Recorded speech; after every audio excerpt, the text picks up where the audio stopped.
Hey guys, it's Julian here. Happy holidays from all of us here at Annika Studios. 2020 now has been quite of a crazy year, and the anime that aired this year are no exception to this. So today I wanted to take a look at some of my favorite animes from each of the seasons, as well as take a look at my favorite couples, but as well, I want to give you guys a sneak peek into what's happening on the channel come 2021. Alright, to start us off is the winter 2020 season. So my very first anime is Darwin's Game. This game was great with its action adventure, and I thought overall it deserves a second season. But don't worry, I'm not going to go into the review because that's not what this is all about. Another one coming out from the winter 2020 season was Plunderer, and this was a really bizarre, perverted anime, which each week kind of made me more and more confused, but it was still entertaining to watch.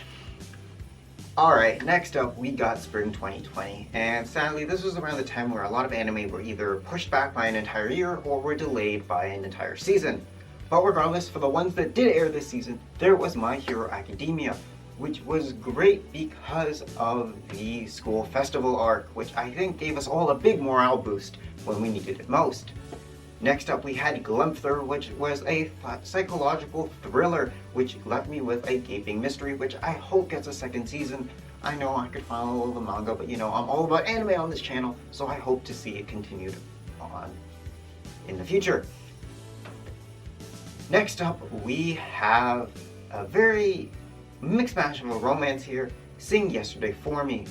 Every week it was a mess. It felt like they made progress with the relationships, and then next week they backtracked. It was a roller coaster of a ride, and the ending threw me for a complete twist, but that's what made this anime so great to me.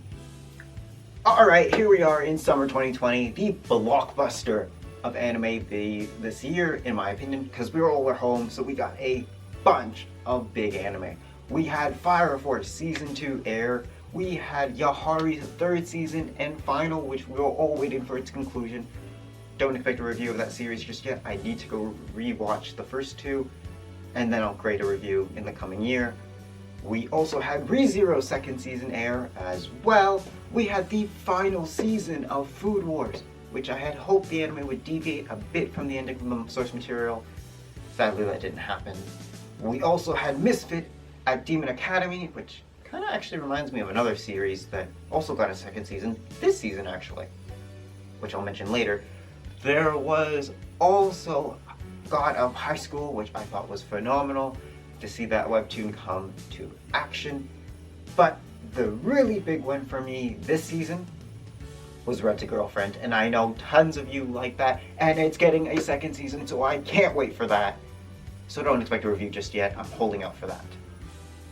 And finally, the last season of this year, which was Fall 2020, that just actually finished. Let's take a look at some of my favorites this one. So, continuing our series that had sequels, Denmachi Season 3, Is It Right to Pick Up a Girl in a Dungeon? As each season goes on, it gets more and more interesting, and this season was no different. We also had the Irregular Magical High School second season, which I said, kinda in my mind, was kinda like Misfit at Demon Academy, which is again still a very hard series for me to follow. As well, we also had Our Last Crusade or Rise of New World, and this anime just kind of let me down a bit because I thought it was going to be a Romeo and Juliet styled anime, except it was missing a huge component, which was the romance. So I'm not hopeful that it will get a second season. If it does, please fix that. But again, a big one for me this season was Over the Moon for You, which was a Crunchyroll original, and I absolutely loved this season. And I hope this series actually does get a second season, because there's a huge plot hole that I still want to know is, where is Skasa-chan's backstory?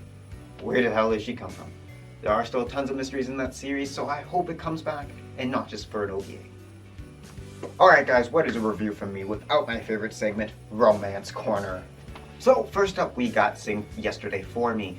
The cast were just so over the top with, oh my god, the antics of everyone's romance freaking square going on here.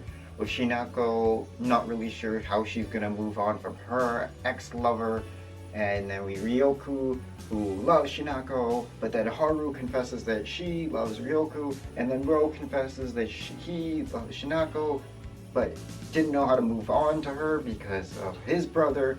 It was just a mess. And then with them actually ending up with Haru and Ryoku, and Shinako ending up with Ro, it felt really uneasy for me because of their age gaps, but you know, whatever, love is love, right? Alright, another big one was Rent-A-Girlfriend. So, the obvious couple for me was Kazuya and Chizuo. They were adorable, and even though they were rental, I mean, we could see that they were actually starting to develop feelings for one another. And I know the manga right now is crazy back and forth between all these different girls. So I'm hoping in the second season we get to see a more definitive fight out for who is going to come out on top. And hopefully the anime will continue with the manga to the end. So I'm excited to see which couple will really rule out, but you know who I'm rooting for. And finally, the ultimate couple of the year is Skasa-chan and Nasa-kun from Over the Moon for You. Like, oh my god, this anime was a romantic fest. Seeing a newly married couple of people that don't even really know each other and learning to love one another, oh my god, it was great. I really hope they come back because, like I said, there are so many mysteries surrounding Skasa-chan. And I just gotta know what's going on, you know. I can't go to the manga, but you know, a big anime guy would love to see them hit back the screen again as they further down and find out how to live with one another as a new married couple. Alright, so that about wraps it up for my review of 2020. Let's take a look at that sneak peek for 2021 in terms of what's going on the channel. So if you take a look, as you can see, I am backlogged for anime reviews. These are all the series that I've already watched and kind of written scripts for, and all just need to be shot. So if you don't see your anime on this list, don't worry, it still might be in the works. If not, drop the name down in the comments below and I will get to it, I promise. So as you can tell, anime reviews will be continuing into 2021. A new segment I introduced onto the channel this year and has done really well was my anime theory videos. I see that you guys really like the ones that talk about more seasons and what will happen and exploring what happens next in the stories, so I will be making more of those videos, as well as I'm hoping to introduce a new anime segment called Anime Discussions. These ones are going to focus more on the external parts of anime, such as the anime industry itself, Japanese culture, and kind of explaining what's going on with why certain series were picked up by different companies, and kind of more background things as to what is going on. I'm hoping you guys will enjoy that content, as well as future anime theory videos.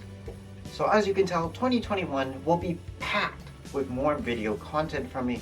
So I want to thank all of my subscribers and everyone that's cared and supported me throughout this. I couldn't have done it without you guys, and I look forward to your continuing support come the next year. As well as I will be investigating other ways to grow the channel outside of making videos, so stay tuned to whatever details comes out of that. Anyway, thank you guys so much, happy holidays, and I will see you guys in 2021. Until then, take care.